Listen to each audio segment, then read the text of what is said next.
التحيات المباركات الصلوات الطيبات لله والصلاة والسلام على رسول الله وعلى آله وأصحابه ومن والاه، أما بعد، فأعوذ بالله من الشيطان الرجيم. قال الله سبحانه وتعالى: فلما بلغ معه السعي قال يا بني إني أرى في المنام أني أذبحك فانظر ماذا ترى.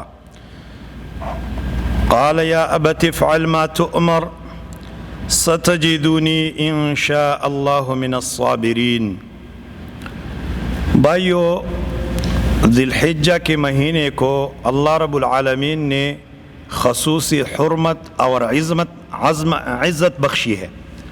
یہ عزت اور حرمت والے مہینوں میں سال کا آخری مہینہ ہے، اور پھر سال کا ابتدا بھی حرمت والے مہینے سے شروع ہوتا ہے. اللہ رب العالمین سے دعا ہے کہ اللہ ہمیں محرم الحرام کے مہینے کے روزے رکھنے کی بھی توفیق عطا فرمائے، کہ اس کے بارے میں اللہ کے رسول علیہ السلام کا جو فرمان ہے کہ رمضان المبارک کے مہینے کے بعد بہترین روزے وہ محرم الحرام کے مہینے کے روزے ہیں.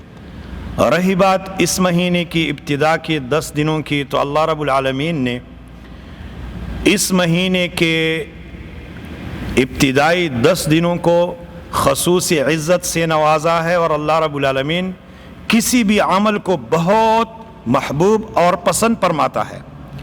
جس طرح کہ 2 دروس میں آپ بھائیوں نے بات بار بار سنی ہے کہ اللہ رب العالمین کو سال کے جتنی بھی دن ہے 350 دن، کسی بھی دن اللہ رب العالمین کو کیا ہوا کوئی بھی عمل اللہ کو اتنا پسند، پیارا اور محبوب نہیں ہے جتنا کہ ان دنوں میں کیا ہوا کوئی بھی عمل.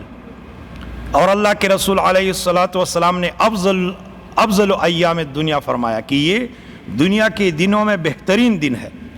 فلہذا میرے بھائیوں، کل عرفے کا دن ہے، اور کل کے روزے کے حوالے سے اللہ کے رسول علیہ السلام کا خصوصی فرمان یہ ہے کہ احتسب علی اللہ، میں اللہ رب العالمین سے امید کرتا ہوں کہ اللہ رب العالمین اس ایک روزے پر 2 سالوں کے گناہوں کو اللہ معاف فرمائے. ایو کفر السنۃ الماضیہ والباقیہ، السنۃ التي قبلہ والسنۃ التي بعدہ. 2 سالوں کے گناہ اللہ رب العالمین اس ایک روزے پر اللہ رب العالمین معاف فرما دیتا ہے. اتنی عظمت والا روزہ ہے یہ. فلہذا میرے بھائیوں، ان دنوں کا قدر کرتے ہوئے، احترام کرتے ہوئے، اس کو حرمت کی نگاہ سے دیکھتے ہوئے، ان دنوں میں خصوصی اعمال ہم نے کرنے ہیں. وہ تو ختم ہو گئے دن، کل ایک ہی دن ہے، اور پھر پرسوں عید ہے انشاءاللہ تعالی. فلہذا میرے بھائیوں، کل کے روزے کو ہم ضرور رکھیں. اور روزے کو رکھیں کس طرح؟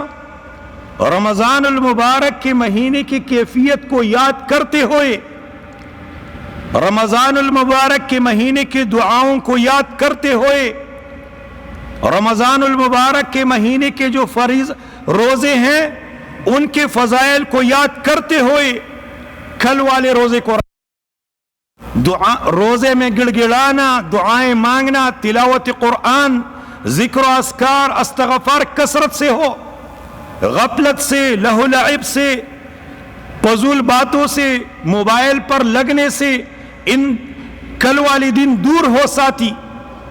اور میرے بھائیوں، اللہ کے رسول علیہ السلام نے یہ جو فرمایا کہ کل عمل ابن آدم یضاعف الحسنۃ 10 امثالها الى 700 ضعف الا الصوم فانه لی. اس فضیلت کو یاد کرتے ہوئے روزہ رکھنا ہے. اور اللہ کے رسول علیہ السلام کا یہ فرمان کہ اللہ رب العالمین کے نزدیک روزہ دار کے منہ کی جو بدبو ہے، اللہ رب العالمین کو کستوری اور مشک سے زیادہ پیارا اور محبوب ہے. اس حدیث کو ذہن میں رکھتے ہوئے کہ اللہ کے رسول نے فرمایا کہ جنت میں خاص دروازہ ہے جنتیوں کے روزہ داروں کے لیے. فلہذا میرے بھائیوں، کل کا روزہ ضرور رکھنا ہے، بہترین روزہ ہے. اور کل کے روزے کے حوالے سے یہ حدیث بھی ذہن میں یاد رکھنی چاہیے کہ اللہ کے رسول نے فرمایا کہ اللہ سبحانہ و تعالی آسمانی دنیا پر نزول فرماتا ہے. کیسے؟ کما یلیق بشانی سبحانہ و تعالی. اور اللہ رب العالمین اپنے بندوں پر فخر کرتا ہے ملائکہ کے سامنے. یباہی بہم الملائکہ. اور اللہ رب العالمین فرماتا ہے ما اراد ہؤلاء جاءوا شعثا وغبرا. یہ جو پراگند و بالے والے آئے ہیں اور میرے آگے گڑ گڑا رہے ہیں، رو رہے ہیں، ان کا کیا ارادہ ہے؟ یہ فضیلت اگر عرفات کے میدان والوں کے لیے ہے تو یہ آپ کے لیے بھی ہے.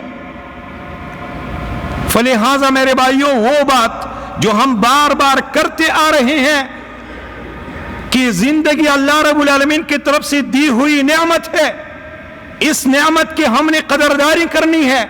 اللہ رب العالمین نے یہ جو فرمایا ہے الذی خلق الموت والحیات لیبلوکم ایکم احسن عملا. احسن عمل کے لیے بہترین دن یہ ہے، افضل عمل کے لیے بہترین دن یہ ہے. ورنہ میرے بھائیوں مریں گے قیامت کے دن حسرت بڑی نگاہوں سے ان دنوں کو یاد کریں گے. پھر یا ایھا الذین آمنوا اتقوا اللہ وانظر نفس ما قدمت لغد واتقوا اللہ ان اللہ خبیر بما تعملون. اے ایمان والو، اللہ رب العالمین سے ڈرو، ہر کوئی دیکھی کہ کل کے لیے میں نے کیا بھیجا. واتقوا اللہ، ڈرو اللہ رب العالمین سے، اور اللہ رب العالمین تمہارے اعمال کو جانتا ہے. ولا تکونوا کالذین نسوا اللہ فانساہم انفسہم. ان کے طرح نہ ہونا جو اللہ کو بھول گئے تو اللہ رب العالمین نے سزا کے طور پر ان سے اپنا آپ بلا دیا. اپنے آپ کو بھولنا کیسے ہے؟ وہ اس طرح ہے کل کو میں نے مرنا ہے، آج میں نے اپنی قبر کو بھول گیا ہے. کل کو میں نے مرنا ہے، قیامت کے دن اللہ رب العالمین کے سامنے کھڑا ہونا اور میں اپنی قبر کو بھول گیا ہوں. یہ ہے اپنے آپ کو بلانا. کیا ہم نے اپنے آپ کو کبھی بلایا ہے؟ کھانے پینے کے وقت، سونے کے وقت، پیسے اور مال کے وقت. بلانا اپنے آپ کو یہ ہے کہ اپنی جہنم کو بھول جائے. بلانا اپنے آپ کو یہ ہے کہ اپنی جنت کو بھول جائے. نہ جنت کا شوق ہے نہ جہنم سے خوف ہے. یہ اللہ رب العالمین کی سزا ہے. اور اللہ رب العالمین کا فرمان ہے یوم تجد کل نفس ما عملت من خیر محضرا. جس دن آدمی اپنے کیے ہوئے سارے اعمال دیکھے گا. تود لو ان بینہا و بینہ امدا بعیدا. دیندار آدمی تو اپنے حسنات کو دیکھ کر خوش ہوگا، لیکن فاسق آدمی، فاجر آدمی، اللہ رب العالمین سے عاصی اور نافرمان بندہ، وہ اپنے اعمال کو دیکھ کر ڈر رہا ہوگا اور کہے کہ کاش میرے اور میرے اعمال کے درمیان بعد اور دوری ہوتی. کتنی دوری؟ مشرق اور مغرب سے بھی زیادہ. علمت نفس ما قدمت واخرت علمت نفس ما احضرت انا انذرناکم عذابا قریبا یوم ينظر المرء ما قدمت يداه ويقول الكافر یا لیتنی کنت ترابا. اس دن انسان اپنے سارے کیے ہوئے اعمال دیکھے گا. ووضع الكتاب فترى المجرمین مشفقین مما فيه. مجرم انسان کے سامنے اس کا عمل نامہ رکھ دیا جائے گا، وہ کانپ رہا ہوگا، ڈر رہا ہوگا، کہے گا کاش کہ میں اپنے عمل نامے کو نہ دیکھتا. اور میرے بھائیوں، ترغیب کے طور پر، ترہیب کے طور پر محمد الرسول اللہ علیہ السلام کے وہ پیارے فرامین جو اللہ کے رسول علیہ السلام ایک قبر پر سے گزرے اور فرمایا کون ہے یہ؟ دفن حدیثہ، نئی قبر تھی. صحابہ نے عرض کیا اللہ کے رسول یہ تو ایک نیا آدمی ہے دفن کیا ہوا. اللہ کے رسول علیہ السلام نے فرمایا رکعتان خفیفتان، 2 رکعت ہے جو مختصر ہو، جس کو تم معمولی جانتے ہو. احب الیہ من بقیت دنیاکم، تمہاری پوری دنیا میں اس کو یہ 2 پسند ہے. فلہذا ہم مردے کے نظر سے اس دنیا کو دیکھے. نبی صلی اللہ علیہ وسلم کے فرامین وہ تو وحی ہے. مردے کا نظر کیا ہے؟ وہ یہ ہے کہ جب انسان کو قبر وہ تختے پر رکھ دیا جاتا ہے اور اس کو لوگ قبرستان لے کے چلنے لگتے ہیں تو کہتا ہے یا ویلہا این تذہبون بہا. اور اللہ کے رسول علیہ السلام نے فرمایا کہ اس کی آواز کو ہر مخلوق سنتی ہے. فلہذا میرے بھائیو، یہ زندگی ہے آخرت کو بنانے کے لیے. اور جو آیت میں نے پڑھی ہے وہ عید الاضحیٰ کے حوالے سے کہ اللہ سبحانہ و تعالی نے ابراہیم علیہ السلام کو بیٹھا دیا. شروع میں اللہ رب العالمین نے فرمایا کہ ابراہیم علیہ السلام کو ہم نے جانچا پرکھا، اس کا امتحان لیا، فَأَتَمَّهُ، کامیاب ہو گیا اس پہ. پھر اللہ رب العالمین نے بہت زمانے بعد بیٹھا دیا.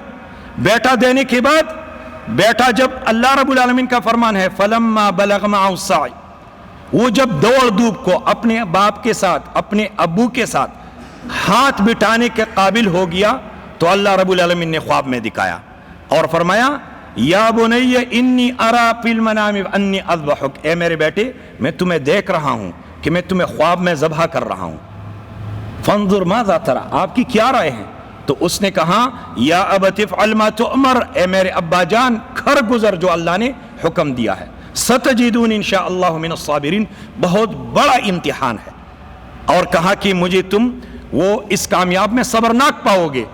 ابھی ہم پر بیٹے کی قربانی تو نہیں ہے، جانوروں کی قربانی ہے نا، جانور بھی حلال مال سے، لیکن اپنی خواہشات قربان کرو، نفسانیت قربان کرو، اپنی انانیت قربان کرو، اپنے اندر جو شیطانیت ہے اس کو قربان کرو، بدعات اور خرافات اور شرکیات پر چوری پھیر دو، کتاب و سنت کے آگے سر تسلیم خم ہو جاؤ. یہ ہے تیری قربانی، یہ ہے تیری قربانی.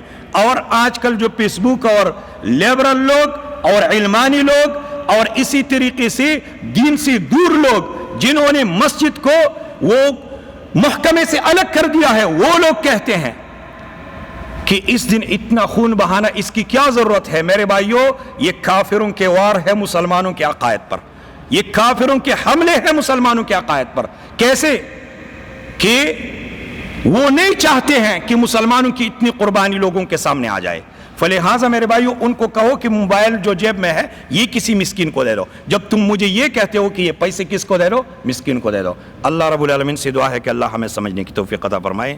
جزاکم اللہ خیرا وصلی اللہ وسلم وبارک علی نبینا محمد وعلی آلہ واصحابہ اجمعین.